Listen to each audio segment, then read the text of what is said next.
You're listening to KEXP. You can find us at 90.3 FM in Seattle, 92.7 FM in the Bay Area, and streaming around the globe at kexp.org and also on our free mobile apps. I'm Cheryl Waters. I'm here in the KEXP studios in Seattle with a band we love. We have a long history with them, and we're so excited to have them here playing songs from their newest album, Faith Crisis Part 1. Thank you so much for coming in. It's Middle Kids. Thank you. Thanks for having us. It's been a journey to get here, but we're so happy that you're here today and would love to start with some music. Sweet. We're going to play Bootleg Firecracker.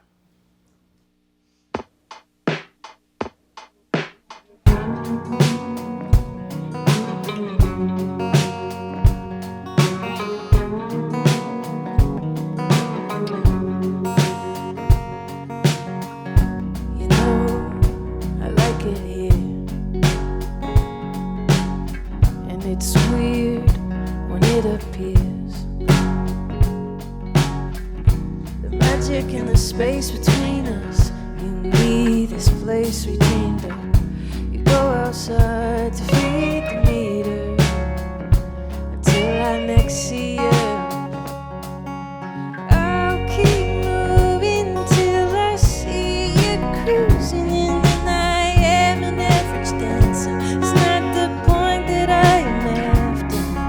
I'll be your midnight bootleg firecracker, and I could blow up in the wind. It could be great or a disaster. That's the point that I am after.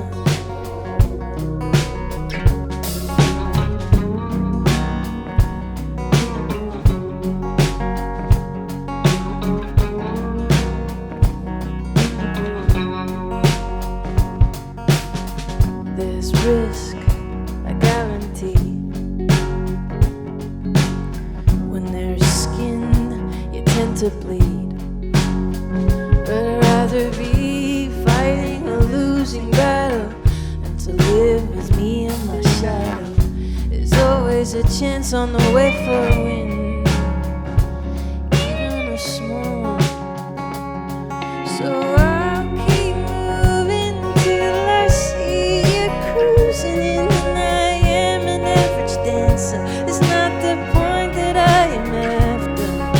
I'll be your midnight bootleg firecracker, and I could blow up in the wind. It could be great or a disaster. That's the point that I am after. And that's the point that I am after. That's the point that I am after. Oh, and that's the point that I am after. Yeah, that's the point that I am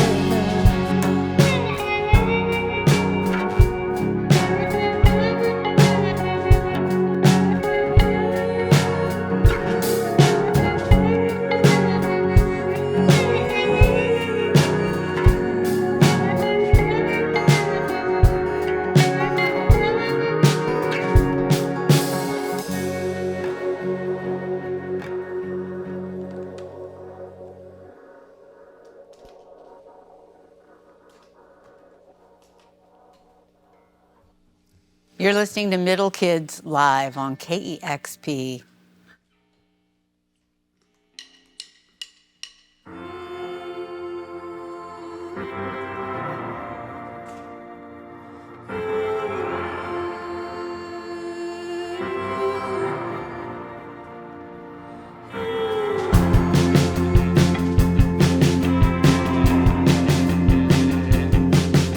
Take a look around, tell you grew up and it's tired and fading. Endless desire, your family is still expectantly waiting. Your mother complaining, your father is quiet.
Middle Kids live here in the KEXP studios, songs from their newest album, Faith Crisis Part 1. You really did a lot with your voice there at the end of that song. Screaming, wailing.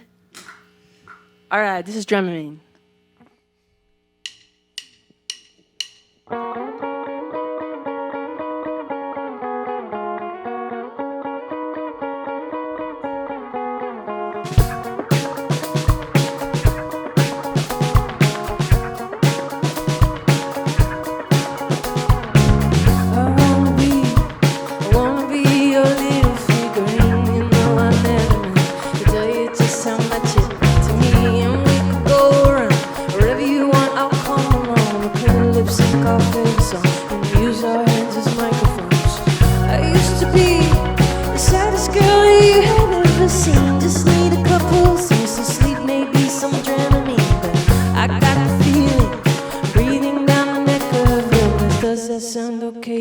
Sometimes I wanna say to you, you are the only reason I believe in anything. I hope you don't take this the wrong way. You are the only reason I believe in anything. I hope you don't take this the wrong way.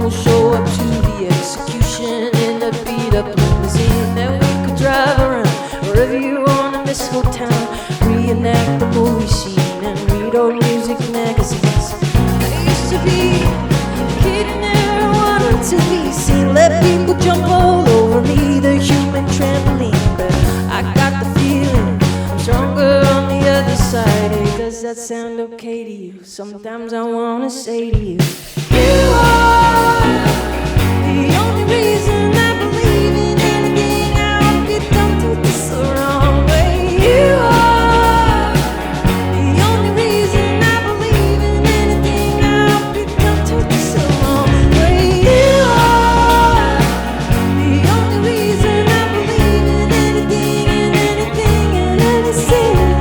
You are the only reason I believe in anything. I hope you don't take this the wrong way.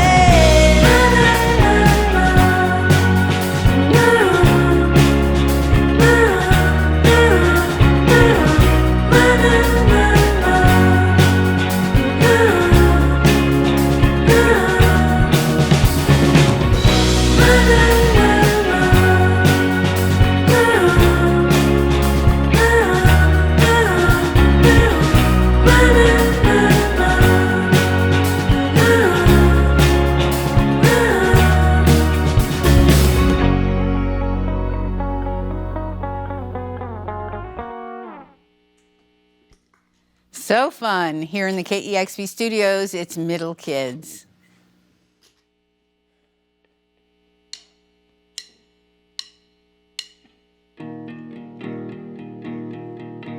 The line is very fine between free and paralyzed, and I'm writing it all the time. My breath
but it's never enough.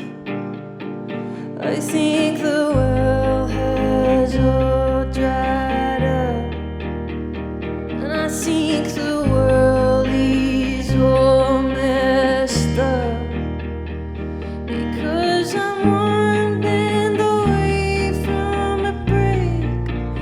I am one step away from the precipice of crazy. I am holding all the pieces in place, and maybe you've gotta break me to see what I'm made of.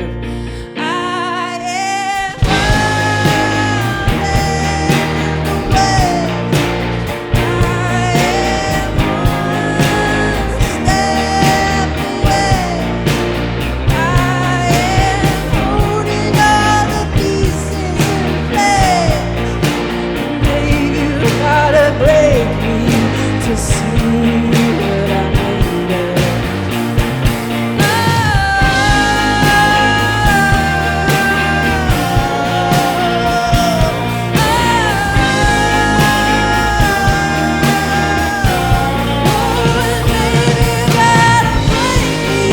To see what I'm made of. Maybe you gotta break me to see what I'm made of.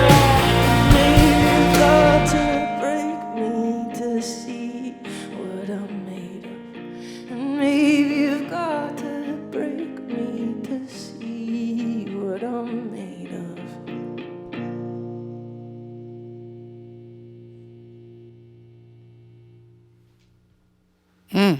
That's a powerful one. That song called Bend on the new album from Middle Kids, Faith Crisis Part 1.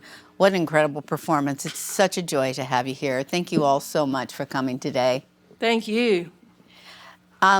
Lots of people were hoping you'd play that song today, and I understand that you almost didn't put it on the record, which is funny. That's so popular with your fans. Tell me about that. I know, it's also so funny because we almost didn't play it today. It's this song that we're like too afraid of or something. Why? I don't know. It's like, well, I think sonically we weren't sure how it fit with the rest of things, but I think probably the more real thing is, I don't know, it just feels a bit raw and vulnerable and, I don't know, a bit scary, I guess.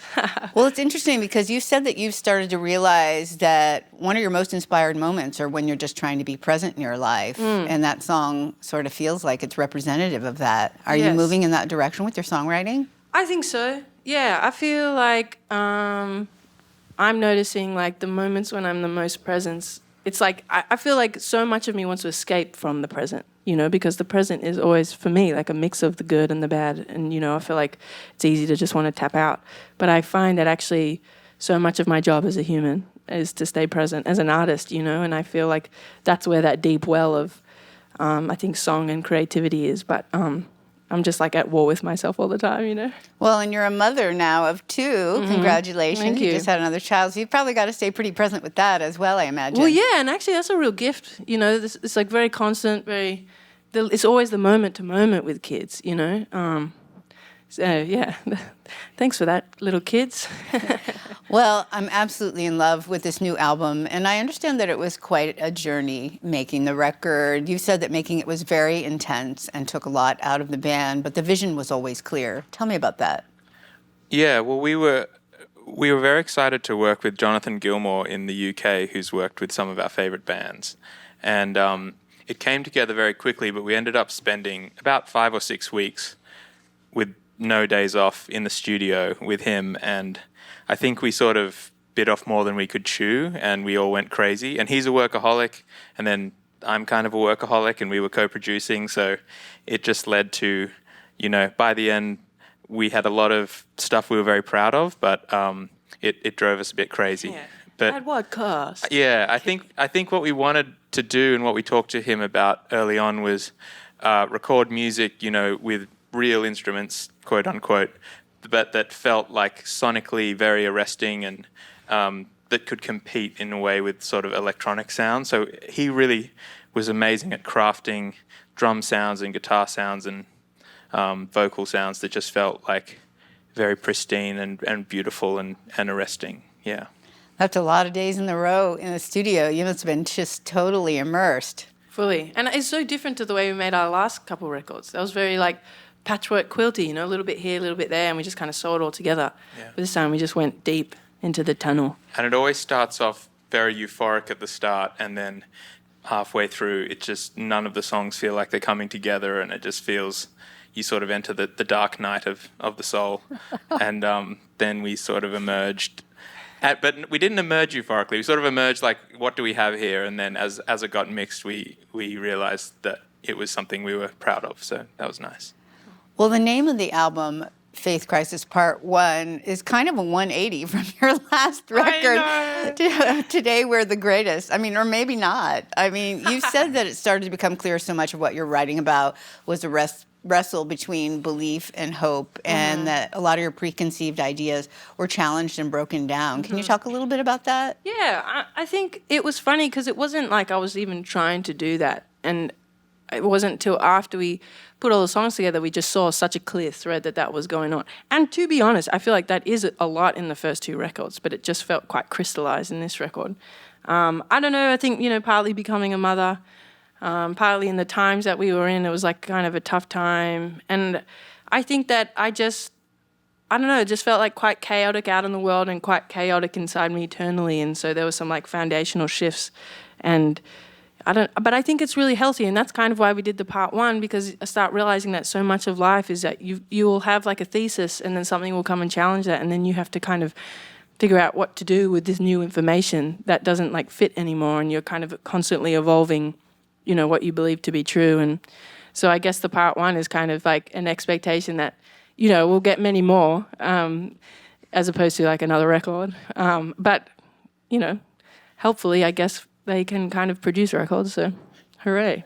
And I think we were trying to express, people think about this very dichotomous, like, you have faith or you don't, and there's one big crisis maybe in your life. But I think we wanted it to express something we talk about a lot, which is like, life is a series of not scary faith crises because you're on a journey somewhere, and that's just a necessary part of it. So it felt like a strange title because it felt like a lot of people would maybe misunderstand it, or everyone's bringing something to that title when they read it. It's a challenging one, but I think we wanted it to be sort of a conversation starter in some ways. Well, and the strength that you can derive from overcoming all these little crises that come your way can really, be powerful in your life. Yeah, it sort of forms who you end up being. And I think that's why, too, it's not all doom and gloom. Like, the record's still full of a lot of hope. And also to experience that in real time, that actually you can be in the wrestle and in the chaos, but there's still a lot of beauty and hope. It's not just like the face crisis and it's over. It's like, you're on the journey, which is, funny that you mentioned from our second record, Today We're the Greatest. So we're kind of doing these ones. That's life, right? Yeah, exactly. Well, the third song you played today, Dramamine, is one, Hannah, that you and Tim wrote together from start to finish, which is sort of a first for you. You've said that writing has always been a solitary experience for you, and it's funny because that's the song we've probably played the most from the album. So nice. Obviously it was a great result. But what was it like for you to venture into that new territory together? I think it felt exciting. It's we do so much together, and it's almost like, but we have those are very separate roles that we have in the band. Usually, like kind of the producing and the writing. So it almost felt a little bit like, it's like new territory. But I think that's part of you're kind of evolving as a group, and we're always trying to find new territory. And that song actually came like quite easily in the moment. I feel it took a lot of work on it, but that was a real special day just making that song. We should also mention to listeners who are maybe newer to the band that when you say you do a lot together, you really do a lot together. Oh, You're partners in life and parents Yes. together. You're in Made the band a covenant. That's how we describe it. We do a lot together. We're collaborators. Great Well, colleagues. You do have a lot going on. I mean, between family life, your burgeoning acting career, the band. I mean, do you feel that things are overwhelming, or is it just the joy of abundance? I feel, honestly, like being on this tour and being where we are, I feel all three of us just feel like an immense gratitude to be able to do it all. Like, it's a lot. And I think sometimes I'm like, oh, it's too much. But I feel so grateful to be able to do it. And still, and I think us as a band, I feel like we grow closer, we grow more excited, which is a real, I don't know, I just didn't know. You don't know how things are going to go. So I feel like we're stoked. We just still love making the music. And I think that's the real grounding thing for us, if we can keep coming back to that. It just kind of gets us in a good spot, you know? Harry, you concur with that? Yeah, I feel alive. I'm alive and I'm awake. Yeah, boy.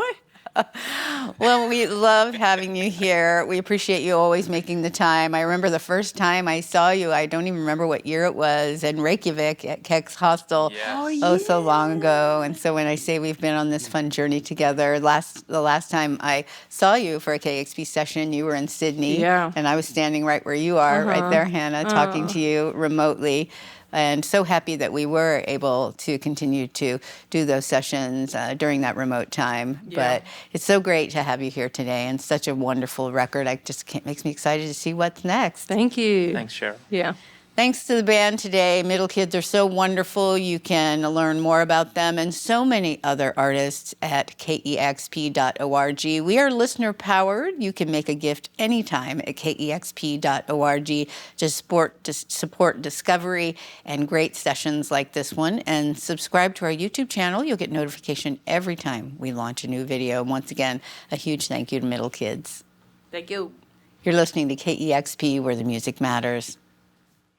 Discover new music at listener-powered KEXP.org.